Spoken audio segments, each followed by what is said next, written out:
People who never speak about their pain are 70% more likely to die of cancer. 70. Yet the first killer isn't the tumor, it's the habit of swallowing every feeling. So how does silence make your own body turn against you? You think silence is strength, that if you keep it together you're safe. But what if I told you that every time you bite your tongue, your body records it as danger? It starts small, tight chest, a fake smile, maybe a headache. But inside your brain flips a quiet switch, a dimmer, not just for fear, for everything. Joy, passion, connection, all fade. The worst part, you don't even notice it happening. Your nervous system is designed to protect you from danger. But when you keep hiding pain, it can't tell the difference anymore. It assumes the threat is you. And when that happens, your body fights back, not with anger, but with shutdown. So let me show you what that looks like, not in a lab, but on a beach, where everyone else is laughing and you feel like a skeleton. You're surrounded by laughter, sunlight, music, people dancing, hugging, living. But you feel hollow, like you're only pretending to be there. You sit still on warm sand while everyone else moves in color. They're loud, bright. You feel like bones dressed in skin. And the scariest part, no one notices. You smile when they smile. You nod when they talk, but inside it's quiet. Not peaceful quiet, empty quiet. It's not that you hate joy. It's that joy doesn't feel like yours anymore. You've learned how to look alive without being alive. And science shows this isn't just in your head. When your brain feels like it's not safe to be real, it starts shutting off the very circuits that let you feel alive. So what actually turns off in the brain when you fake a smile for too long? Your brain has a switch. Not one you flip with your hands, one that flips when you lie to yourself. When you say, I'm fine, but you're not. When you smile just so no one asks. At first it dims the fear.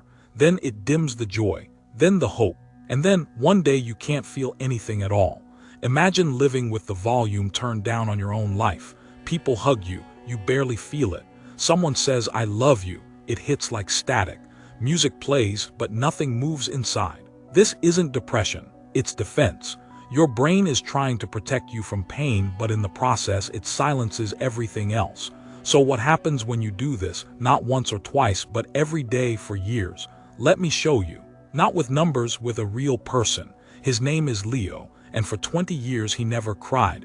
Leo looked like he had it all together. Sharp suit, clean smile, always busy. He never complained, never raised his voice, never cried. Not when his father died, not when his wife left, not even when his body started to break. Doctors called it stage 3, but the cancer wasn't the first thing eating him. For 2 decades, Leo treated his emotions like enemies. He kept them locked away, out of sight, and on the outside it worked. He climbed the ladder, got respect, lived quiet, but silence has a price. His immune system collapsing. His sleep gone, his body fighting something it couldn't name. They cut out the tumor, they gave him medicine, but no one touched the real thing killing him, the habit. The habit of hiding hurt so well that even he forgot it was there. But what if that habit does more than damage emotions? What if it changes your body cell by cell from the inside out? Your body is always listening, even when you're quiet, especially when you're quiet. Every time you hold back a tear, force a smile, swallow your anger, your immune system takes note. And it doesn't just listen, it reacts. Imagine your white blood cells like soldiers, ready to defend. But each time you suppress what you feel, those soldiers start to retreat. Not because the threat is gone, but because they're getting different orders. Cortisol floods in. It's the hormone that screams survive. But when it floods too often, your defenses get tired, then confused, then they start attacking the wrong things, even you. Suppression doesn't just numb emotion, it numbs protection. And the scars it leaves, they don't always show up in blood tests. Sometimes they show up in your relationships. At first no one notices. You're still showing up, still replying, still saying I'm good. But slowly something shifts. You laugh less. You listen, but you're not really there. Your eyes don't light up the way they used to. And the people around you, they feel it. They can't explain it, but they sense something's missing. Like standing next to someone behind glass. Your silence becomes a wall, and eventually they stop knocking. Friends drift, texts slow down. Conversations feel like work, not because you don't care, but because your nervous system has gone quiet. And what looks like distance is actually self-defense. This isn't just about loneliness, it's biology. Your body, still trying to protect you, is now pushing people away. But has it always been this way? Or did we used to handle pain differently? Let's go back not to therapy, to history. You've heard of the Stoics: strong, silent, unshakable, no drama, no weakness. Right, but here's what they don't tell you. Marcus Aurelius wrote about his grief, his fear, his love for his children. He felt everything, and he wrote it down. He didn't run from emotion, he processed it. Now compare that to today. We scroll instead of speak.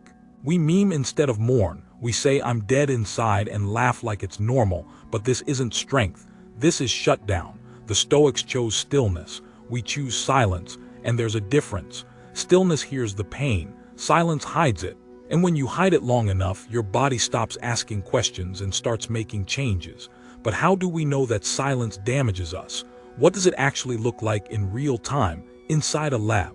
In a quiet lab room, two people sit, both hooked up to heart monitors, both told the same sad story. One cries, the other holds it in.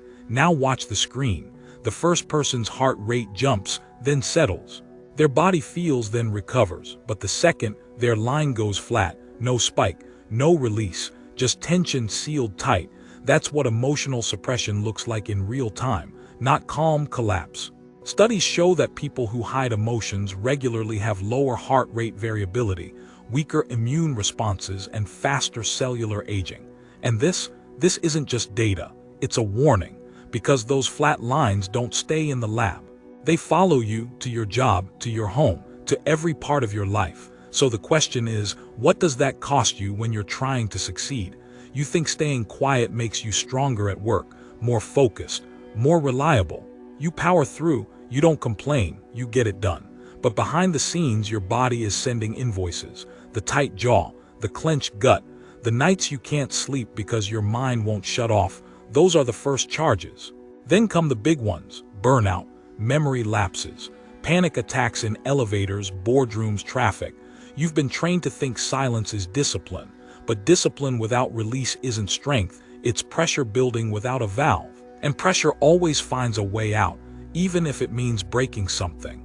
Leo didn't know it until he ended up in the ER, and he's not alone. So what can you do if you've been holding it in for years? Start small, start here. Can you let out just a little in the next 90 seconds? Here's what no one taught you. You don't need a meltdown to feel better.